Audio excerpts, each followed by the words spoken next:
But সবচেয়ে scary part হচ্ছে যে বাংলাদেশে এরকম রোড অ্যাক্সিডেন্টে হাজার, হাজার মানুষজন মারা যায়। হুম, তো হুম, হুম। আমরা হচ্ছে গিয়া যদি এইসব জিনিস দেখে যদি সাপোর্ট করা শুরু করি যে হলো গিয়া let it be, it's just dangerous. আর উনি হলো গিয়া রাতের বেলায় চালায়া যাইতেছে।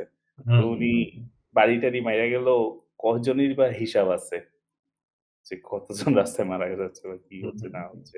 না আমি আর আসলে ট্রাফিক প্রথমত একটা ব্যাপার নিয়ে যেটা একটা আরেকটা প্রসঙ্গ আনতে চাই, আরেকটা প্রশ্ন তুলতে চাই হয়তো যে, বাংলাদেশে যে এই ধরনের ২ হাত নাই, এই ধরনের একটা ড্রাইভার একজন হতে পারেন।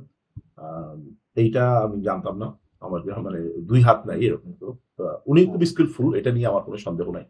কিন্তু এইরকম যে হতে পারে এইটা আমার জানা ছিল না আরকি। যে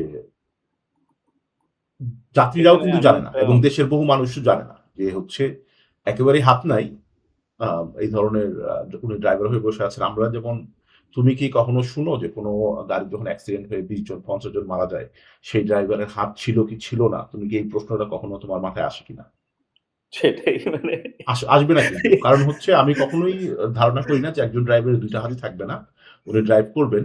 হুম, তার মানে বাংলাদেশে এই ধরনের ঘটনা আরো ঘটছে। যে এটা যে একমাত্র কেস তা না।